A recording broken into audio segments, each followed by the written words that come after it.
Go.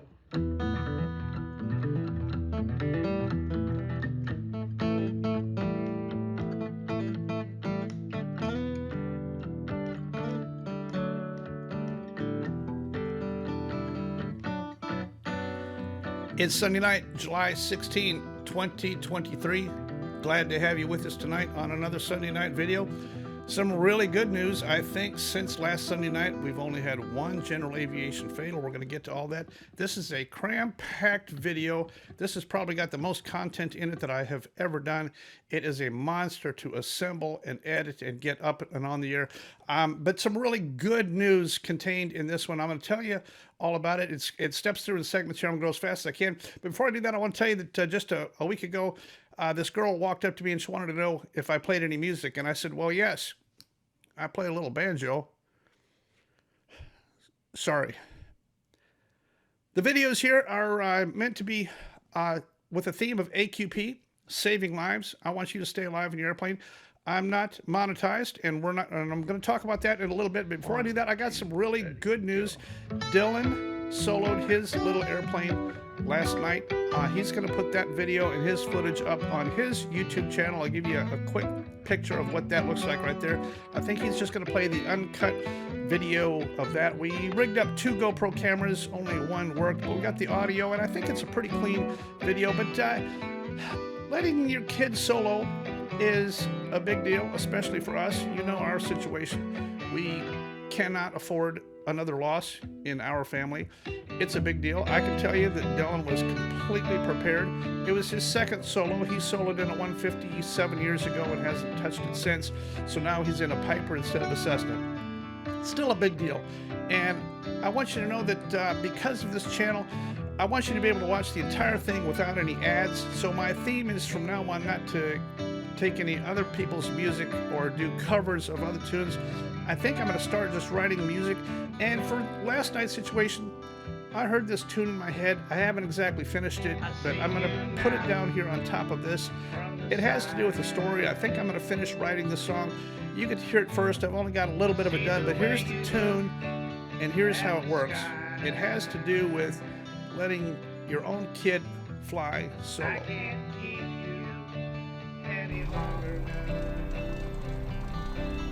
I'll be right here when you come back down. Alright? I'll meet you there. All I want is you to fly. All I want is you to fly.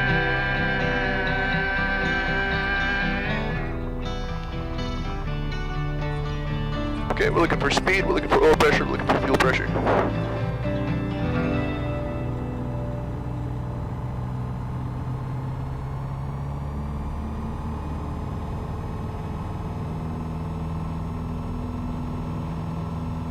We have 60 miles per hour. We have 70 rotation speed. Oil pressure looks good, fuel pressure looks good. Maintain DMS. Okay, we have DMS and we're climbing. Flaps up. Landing lights off. Fuel pump off. Maintain DMS. After takeoff checklist complete.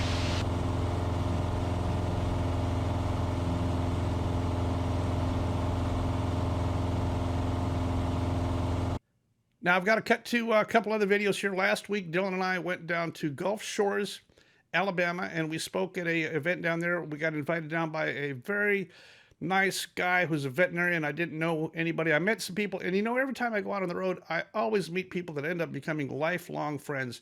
Truly good people. So I've got 2 quick interviews I want you to watch. This first one is fascinating. I'm in the veterinarian's office. He gave me a tour of his surgical area, the dogs, how the whole thing works down here. Completely fascinating. Super nice guy. He agreed to do a quick interview, and I want you to see how this interview, I twist this around to end up talking about AQP, surprise, and what happens. A very good interview. He didn't know what I was about to ask him, but I think this interview came off really well. I hope you'll watch it. It's only a couple minutes long. Check this out. This is down in Gulf Shores, Alabama last week. Down here in Gulf Shores, Alabama, with my new best friends, AK and Doc. the veterinarian. He called me down here to do offer some tips on surgeries for dogs. So I just finished work. No, I did not work on this dog yet. But Doc, thanks for inviting me. I had a great time. And Lexi, AK, nice to meet you. Real quick, we're just going to talk through. The reason I'm down here is because Doc invited me to fly down and talk to his pilot group last night, which we did. Great group, and then we got dinner and got to play some music last night.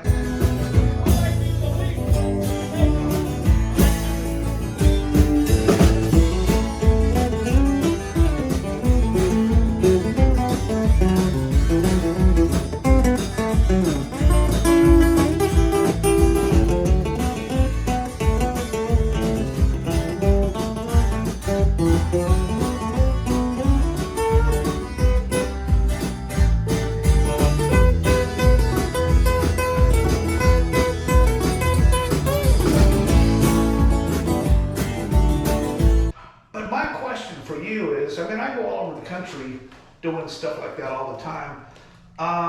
Why did you bring me down here? What is it that has to do with your profession as being a doctor that takes care of dogs as it relates to being a pilot and flying airplanes?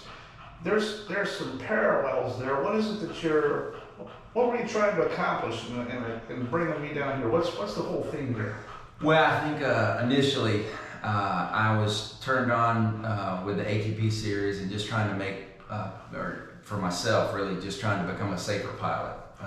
And I don't think it has anything to do with being a veterinarian or a physician or a dentist or a lawyer, but I think any profession sometimes has a certain pilot personality that it attracts, and sometimes that personality can get you into some situations that maybe you can't get yourself out of, or you put your airplane into some situations that you can't get that airplane out of. Right, and you're a pilot, right? I am. And what kind of airplane are you flying? I've got a 182. 182. And you're been a pilot how many years now?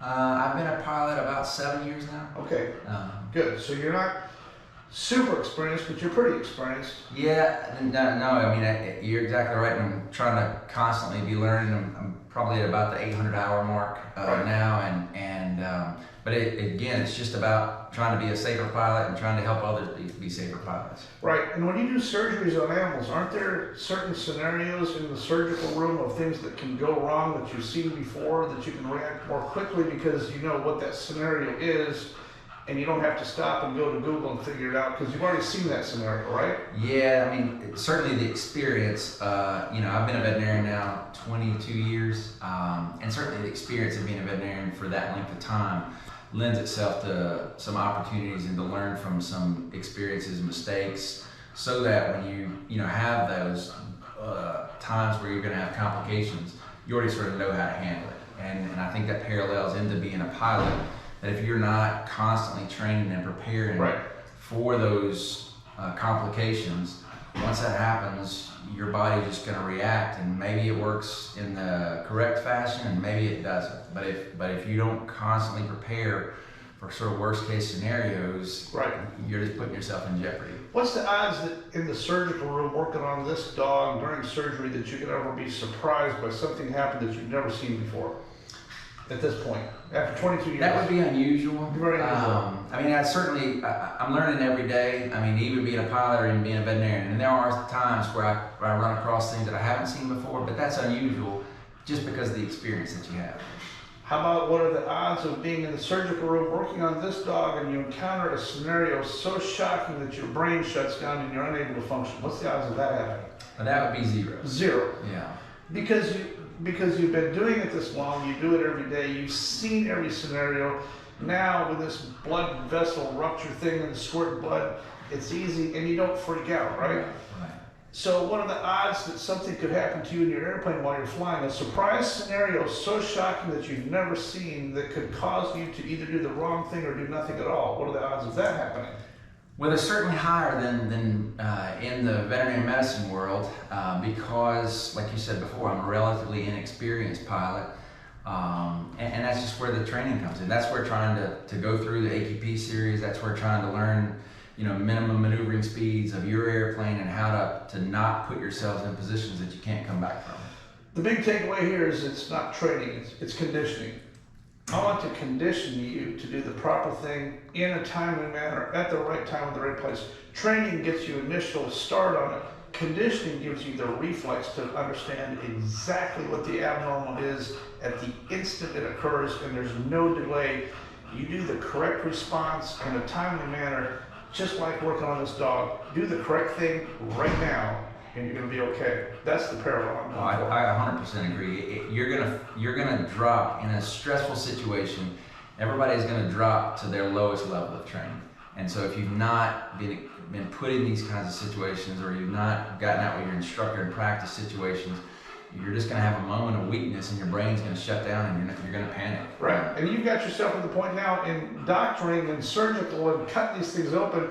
It's pretty hard to get surprised now. And even if you did encounter surprise, you're not going to freak out. I guarantee you're not going to freak out. That's the biggest thing, is even if I did see something that, oh gosh, I've never seen that before, I'm not going to freak out. Right. And I'm not going to just panic and not know what to do. Yeah, exactly.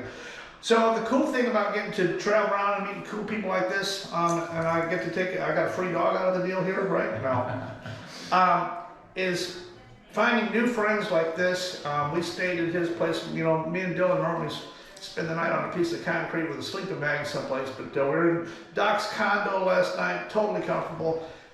Totally get to hang out with cool people and go eat dinner and stuff like that. So I appreciate the invite. We had a great time. Glad I appreciate you letting us shoot video of your dog. It was a great talk. We really enjoyed having you. So. Yeah, thank you, AK. Yes, sir. So while we were down there, Dylan and I were minding our own business, eating breakfast after we stayed overnight at Jason's place. Every time we go out on the road, we do it for free. We don't charge any money, and we normally stay. Whenever I go, I stay wherever I can, sometimes in an FBO couch, whatever. I don't need food, I don't need accommodations, and I don't need a car.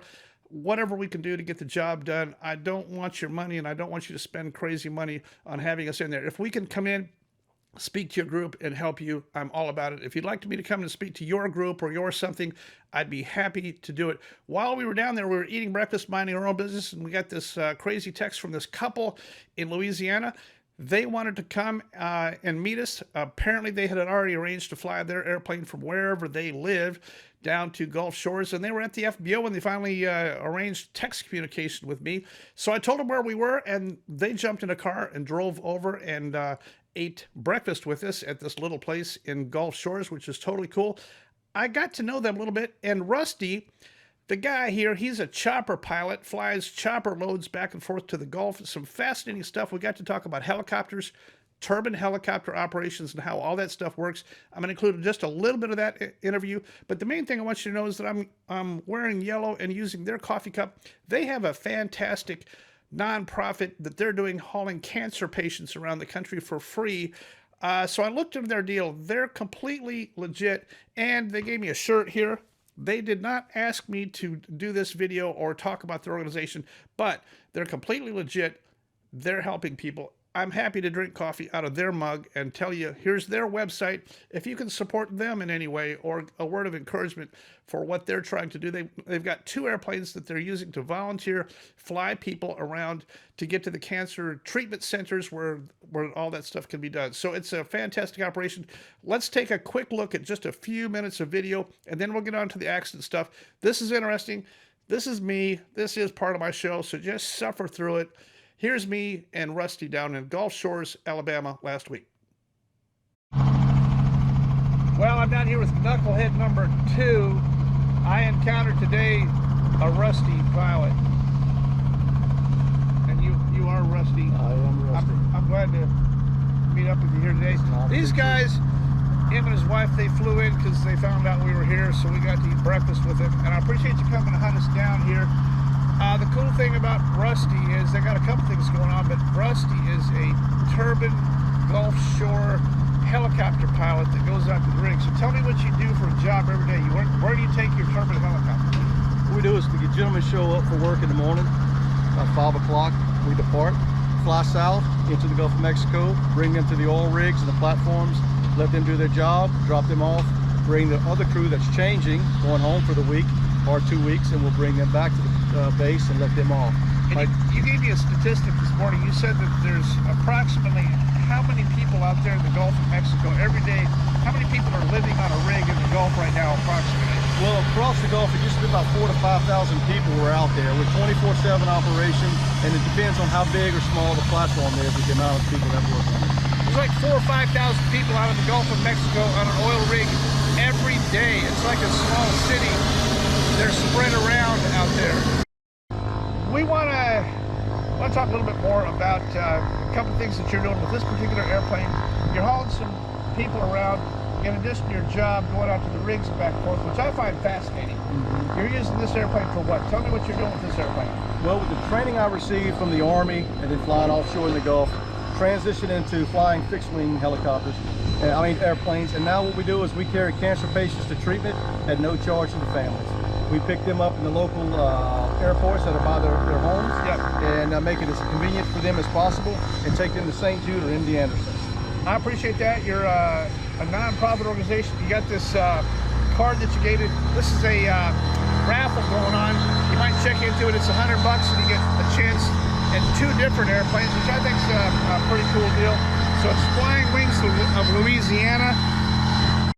Yeah, so you know a jet just pulled in here. What's the difference between a flight attendant and a jet? The jet quits whining when it gets to the gate. I'm gonna get in trouble for that one. So anyway, you got this organization. I appreciate you guys doing that. I'm always looking for good folks like you that are out doing cool things with airplanes on a volunteer basis. You got a non-profit set up and helping people get to the cancer treatment centers, which is pretty nice. Now, tell me why you're here. I didn't know you and your wife before this, so how did you guys figure out I was gonna be down here? Why did you come down here to hook up with us? Well, first off, I think what you're doing with the videos are amazing. I think the awareness you're bringing, the safety awareness to the general aviation community is second to none. First off, a lot of respect for what you do, the time, the energy that you spend doing it. When I heard you were coming down here to Gulf Shores, I thought it was close to home. I thought it was a good opportunity to come by and say hello to you and your son Dylan. So, and wanted to shake your hand and personally thank you from the General Aviation Group, and we appreciate what you do. So that's first and foremost is what I wanted to do. Well, I appreciate that. It's, you went a long ways out of your way, and we're not really that great, but I appreciate you coming down. You know, I got a whole bunch of stuff. I mean, a complete laundry list of stuff to talk about here. But before I do that, I have some really big news. This is exciting. The birth of a YouTuber doesn't occur very often. I'm kind of excited about this one. This is a brand new YouTuber who has just started. I'm going to include the link to her YouTube channel. I have not encountered someone in the industry willing to do a YouTube channel that has this amount of experience, heavy airline equipment, willing to go on record and talk about airline incidents and accidents around the country. This person, I think, is going to do a fabulous job. I'm very happy to give her a little plug and a shout out for the start of her YouTube channel. She's an accomplished speaker, book author, a great person, and I have enjoyed getting to know Laura Savino, and she is a fantastic individual. I want you to take a quick snippet look at her YouTube channel. If you get a chance to go over and join on, as of right now, here it is. I'm the only subscriber on her channel so far, but I hope after this video she gets at least a couple more. And she's committed to start doing some YouTube videos about airline heavy incidents and accidents around the world and some of the behind the scenes. I think she did a great job on her very first YouTube video. Here it is. Now, the interesting thing was they went missed approach at 9:19 and they declared a fuel emergency en route to New Chateaus only 16 minutes later at 9:35. So they shot that second approach, that second attempt up at Hakodate with very, very little fuel. They chose to gamble and try again rather than go to their alternate now.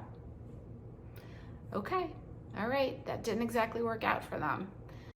So coming up, I'm going to talk about the stuff that's happened in July. Really only one fatal since I sat in this seat last Sunday night. But I'm talking about a bunch of other accidents here. You know, we had a pilot incapacitation, an 80-year-old flying a Malibu up in Martha's Vineyard. I'm going to get to that. We've also had several out of gas. 2 airplanes ran out of gas. I'm going to tell you a little bit about the Jim Tweedo crash and get Blanco's take on that. 202 Gulf Mike, that's the biplane out in California. The preliminary on that came out, and I'm going to talk just a little bit about that. The P-40 crash out in Montana. I'm going to show you the diagram and tell you straight up, I don't know what happened on this, but here's the crash point of impact and the debris field. I don't know. I got some video footage of an AN-2 crash on takeoff that's kind of fascinating.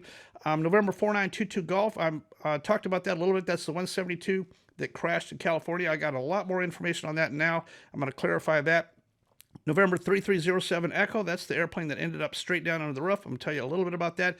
Also, I've got a fascinating video about NTSB speculation. You know, they're not supposed to speculate this accident where they went on record and offered pure speculation within hours of the crash is absolutely mind-boggling. I can't believe it. I'm going to show you that video. That's the actual NTSB wearing an NTSB shirt telling you exactly what she thinks happened within a few hours after the crash. Totally amazing. NTSB investigators just got to the scene a few hours ago. It appears the pilot attempted to return to the airport, and in the turn back is when the crash happened. The big one I'm going to tell you about that I'm sure you want to hear about, everybody's already talked about this, the Citation 550 crash. I've got video footage from on scene via a friend of mine, another YouTuber out there that went to the scene and shot some video for me and gave you his perspective. I'm going to talk a little bit more about the CE 550 crash down in French Valley last week, where 6 people died on that Citation shooting the night, very late at night, very early morning, foggy approach into that airport. Now, before we get into all that, I got to pin this week's hater, this week's individual. His name's Kale. He wrote to me, and here's the thing that he wrote. I'm going to put it on the screen here so you can see it. He says, "You say you won't monetize your videos, but instead ask for donations or videos you make off the backs of people that have perished. Real class act." His name's Kale Miller. He's a co-pilot at Southeastern Ohio Air Service in Zanesville, Ohio. So I wrote to him back. I replied to his comment, and he thought that he was anonymous. Actually, Kale was pretty easy to find. Off of that username, I found his name, his picture, where he works, all that, and I wrote back to him. I said, I want you to reconsider. I'm the one guy out there not monetizing, and I appreciate anybody that can give $1 or $2 towards my efforts. Take a look at this video and how much effort it took me to build this video so that you can watch it ad-free with my own music. It's a lot of work. For a YouTuber to be in business doing YouTube, you get basically $1,000 for every 1 million minutes watched. Lots of YouTubers out there are making $8,000, $10,000, and $12,000 a month off of YouTube. I make zero off of Patreon or advertising or sponsorships. I don't do any of the kind. I want to help you. If you can help support any of my efforts, that's all it is, and I appreciate that. If you can't, that's okay too. Here's a screenshot of a couple people that last week that gave me $2.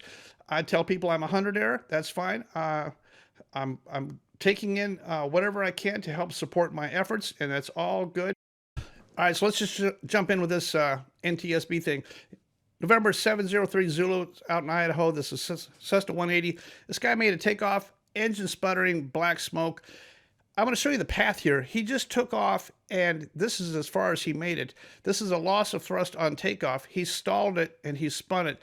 When an airplane spins, it gets about a half a turn, so it looks like it's facing the airport from which it departed. This was not this guy trying to return to the airport. Specifically, it was not. NTSB, you've got to get some investigators that know what they're doing. Also, if you look at the NTSB job site, they have now removed, for their applicants to be an aircraft investigator, they've removed all qualification requirements for being an A&P or a pilot or anything of the above. Right now, the NTSB is looking for aircraft accident investigators. Your criteria of what you have to get in order to be hired is a U.S. citizen and have a heartbeat, no previous experience, knowledge, pilot skills, pilot hours. All of that is totally gone. I'm not sure who this lady is. Her name is Star, but she does not know what she's talking about. This airplane did not try to return back to the airport. It appears the pilot attempted to return to the airport, and in the turn back is when the crash happened. November 3307 Echoes a Cessna 172. One guy in it, and he's alive. Look at where he put this airplane right in the building. Took off from Long Beach and brought it around. It was either a go-around or something. I can't tell if the flaps are up or flaps are down. But anyway, it went to the left. It stalled. It spun. The only way to get an airplane like this to hit vertical onto the top of the building is to get one wing to stall, specifically the left wing. It's going to get a half turn, and it's going to impact that building vertically. The fact that this airplane did not blow up and that guy is alive is totally amazing, but that's what he did. Fly your airplanes carefully out there. Monitor DMMS. Know how to do a go-around. Don't get caught slow with a wing down, uncoordinated in your 172, because this is what's going to happen. If he had not gone through the top of that building and he had gone straight into the concrete, he would definitely be dead today. I don't know how he actually survived that, but I'm very thankful that he did. November 4922 Golf, we talked about it last week. This is the night 172. The airplane actually hit a power line. We've talked about power lines and stuff like that. Out there late at night, trying to get into this airport. It didn't have a VASI or a PAPI or any of that kind of thing to help get it in, but this tiny little airport, they hit a power line just short of the runway, and now we have the pictures of the wreckage and where it ended up. We've got pictures of the power line cable wrapped around the airplane, so that's definitely what happened on this one. Way too low, way too far out at night, way below glide slope, a non-stable approach. He drug it in. He flew right through those power lines, and one dead in that airplane accident.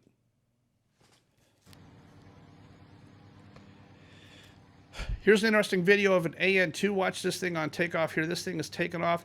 I'm not sure if he was out of runway or if he just went to the left, but in any case, went hard left. In this accident, one died and two survived is the word that I got.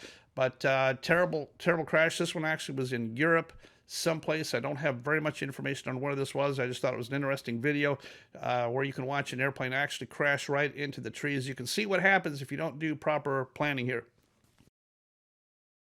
Here's a graphic. We talked about this briefly. The crash of the P-40 in Montana. It took off this way. Here's a graphic for it. Brought it around, almost made a 180. I can't tell if this is indicative of an engine failure and trying to return back to the runway, but the airplane had running track going the opposite direction. This was not a stall spin. It hit really hard going in this direction. It had some forward velocity to it when it hit. No idea yet if they ever found the oil plug for that thing or what caused this whole thing out there. Still a complete mystery. The NTSB preliminary is very, very vague on this one. I don't have very much more information on this, but very well loved and respected warbird guy from out there from Montana and Minnesota. Had several warbirds, was a fairly experienced warbird guy. I'm really sorry about this, a horrible accident, and we'll probably know more about this one in the future.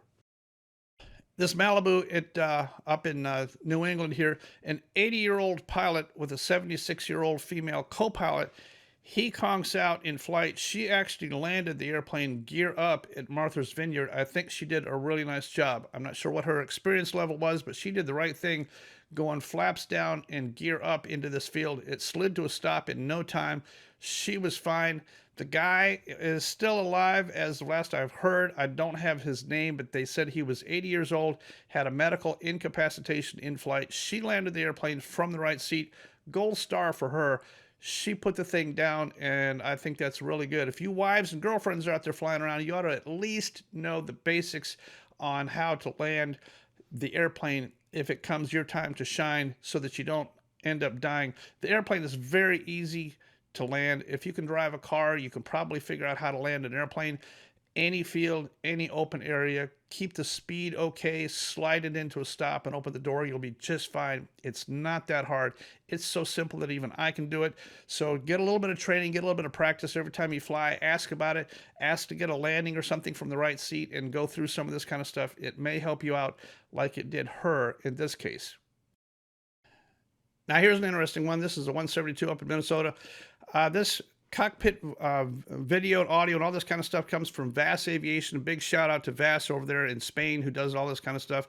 He put this thing together. I'm going to steal it and put it on here for you.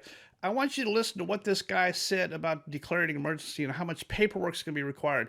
Remember, when you declare an emergency, there are no rules. The rule is there are no rules. Once you declare an emergency, anything goes because you're an emergency aircraft. Don't hesitate to declare an emergency because you think there's going to be more paperwork. There's actually going to be more paperwork if you don't declare an emergency. In this particular guy's case, he later on did realize how dire things were. He did declare an emergency, and I'm very happy about that. Let's listen to this initial thing where he's already on the radio. He's talking about not declaring an emergency because he's afraid of the paperwork. You're not, and you are declaring an emergency, or you're not? Let's hold off on the emergency for a while because then I know there's lots of paperwork for 045. 045, that's up to you, sir. So you just continue inbound to fly direct. Let me know if you'd like 1-8. Now we're back to the Jim Tweedo crash in Alaska. It really, the NTSB preliminary is out on this. It doesn't give very much information except that obviously this long takeoff roll contained a tremendous amount of tailwind somehow. Blanco's talked about wind shear. I'm not really a fan of the word wind shear. Wind shear is normally associated with microburst. I guess there can be a little bit of shifting winds, but basically taking off with a tailwind does not mean that you were in wind shear. It just means that you took off with a tailwind. And then with all that energy and that tailwind coming down off that mountain produced a fatal crash at the bottom of the valley. This airplane simply failed to get airborne. I want you to listen to a couple things Blanco says about the accident here in his report. Jim's ability to be compelled to get the job done. Those of us that enjoy doing some backcountry flying for recreational purposes, this is why we normally like to be down and tied down by 11 o'clock in the morning, and we just simply don't go up in these windy conditions. But as a very experienced bush pilot who does this for a living, he's compelled to get his clients out of there. Blanco's got the same conclusion that I do on this, basically. Jim just pushed it one time too hard this time. But he just pushed it one time too hard this time. I'm very sorry for this, but I want to remind you that there's a couple sayings out there about old pilots, bold pilots. We've all heard that before. I want to introduce another one to you here. A good pilot knows how to fly his airplane. A great pilot knows when not to fly his airplane. No matter how good you are, there are times where you have to be great enough to say no. Don't be compelled. If you can't get your airplane airborne in 750 feet with that load, with that amount of tail end, everybody's going to die. You should have spent the night and gone home in the morning when conditions were much, much better. I know that he'd been in and out of that particular location a few times before. On this particular time, he had tailwind, he had too much load, he had something obviously didn't work. I'm going to show you the Google Earth picture of this. This is the best I can recreate from sketchy Google Earth, but it's very steep nose down. I've dropped in a blanket over this section here so you can kind of see what this thing looked like. He actually crashed way down here with a tree start. He never got it flying. He went steep down the hill. It flew through the trees, still trying to make it fly. He was trying to make it fly to the very end. It actually free-falled down the side of this ravine here, all the way down close to the base of the river down there. It's about 350 feet below the initial point of takeoff here. So it went down hill a long ways. Should have worked, but he sure could have used another 400 foot of clearway on that thing. The amount of tailwind out there is, and the conditions, maybe the density, altitude, maybe the load, who knows. Remember, there's a big difference between overgross and overweight. Obviously, he was overweight for this takeoff. It just could not fly in that amount of time. So here's the July fatals on here. I know this has been a long video, and I know this is the page you've been waiting to see here, but we were actually doing a little bit better in the month of July. We're actually doing a little bit better in 2023 than I've ever seen. I don't know what the phenomena is. I think we're flying more and having less fatals is what I think is going on. That's optimistic. I hope that that's accurate. I'm not trying to make claim that it's because of me. I think it's because of the internet. I think it's because of all of us. It's because of TikTok and Twitter and Facebook and YouTube. These accidents now, instead of being hoarded by the NTSB and put in a black file that no one can see, now everybody can see them fast. Everybody can learn from them fast. I think we're actually making a dent on this because we have circumvented NTSB's KGB hoard the information, keep it, and don't ever let anybody see it. That's how they operate it, to try to protect their own jobs and their own income. NTSB operates on the basis of budget and budget constraints and budget allocations based on the number of accidents. They don't want the number of accidents to go down. They have to have X amount of accidents and fatal accidents per year to justify their existing budget. They're not wanting less budget, they're wanting more. They're actually using general aviation as budget justification, and the whole thing is crazy. That many accidents that they're investigating, I'm going to do a full video report on exactly what the NTSB is doing in the entire smoke and mirrors operation. Their budget justification, 0 recommendations. They're not giving us any recommendations. There's no changes. There's no new information from every single fatal accident or accident at all that happens. We're still not getting any good information. Sorry, I'm on a rant, but that's exactly the way it is. And I think it's because of social media and the internet, ATC, Live ATC, all those websites, FlightAware, ADSB, Exchange, all those kind of things. Now we can see exactly what the guy did very quick, and there's enough people willing to do a YouTube channel and talk about it so that we can all learn for free together, and that's the way it ought to be. Let's take a look at this one fatal accident. This is a heartbreaking story. 22-year-old Hayden was flying the airplane. It's a PA-28-140. Hayden Richard, 22 years old. This airplane happened at 12:10 p.m. in Missouri. I looked at the weather. It was 96 degrees Fahrenheit. Short runway. He took off to the west. There's rising terrain out there to the west. 3 people in this Cherokee 140. By the way, this Cherokee 140 is only a few serial numbers different than Dylan's. I know that airplane, we don't fly it full fuel. We don't fly it with any more than 2 people in there, and we don't fly it when it's 95 degrees. We stay on the ground. That is not a performing airplane when it's heavy and hot. They had 3 big adults in there, probably full fuel. From the information that I have, they topped off there before they took off.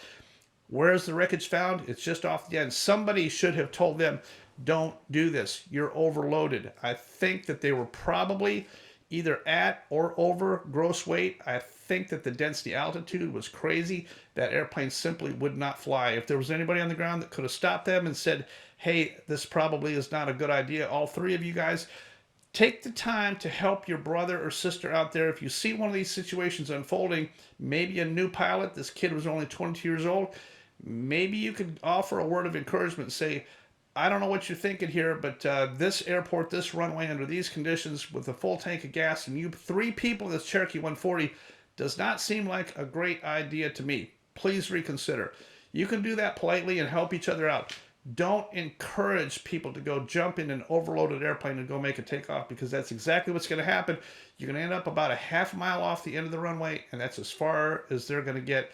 I'm very sorry for this one. I am thankful that in the last week, as far as I know as of right now, that's our only general aviation fatal in the last 7 days, which is huge for us. And I think we're actually making some progress. I appreciate your support. I appreciate your comments. I'm not doing advertising. I'm not going to do that stuff. I can get by on the $1 to $2 that several people are willing to do here per week, and that's totally fine. And I thank you for it. It's been a long ride. I'm going to continue doing these. I got several new videos coming out that are going to stay on the air. Last week's video, the one that came out last Sunday night, got 1.1 million minutes watched. So y'all are watching my videos, and I appreciate that. It's doing very well. This is Forrest Haggerty from the Forrest Haggerty channel, standing at the crash site. Right here in this spot where all the dirt is turned up, this is where the jet hit. November 819 Kilo Romeo impacted right here on this embankment before it went up and over into the field. Final approach to the airport is from this area over here, and as I turn, you can see there's a bit of a stream bed, and then you have this embankment all through here, and right there where the dirt is turned up was the point of impact. From here you can see the angle of the embankment, and just to the right of it you have the initial impact point where the jet hit the ground right there. Let's get out of here. Make sure you tell me in the chat room where you're checking in from. I love seeing the worldwide response off this thing. These chat rooms are crazy. Normally 22, 23, 2,400 people, sometimes more than 2,500 people in the chat room. Type in there right now where you're typing from. It's totally cool. I'll try to answer back to a few of you right now before we get out of here. And here's a little audio track of the little song that I wrote. Let me know if you like the song and if you want me to keep on working on that. I think I'm just going to do music. You know, music isn't something that I write and read. I can write music. I mostly hear it in my head. I hear a song like that in my head long before it actually becomes something. I can hear it. Music is just a part of my brain. And I don't have much of a brain, but music is a huge, big part. It's consuming most of the corpuscles up there that are actually still working. So I appreciate it. Let's get out of here for my tiny little itty-bitty fledgling YouTube channel. Dan Greider, Probable Cause. I see you now from the side.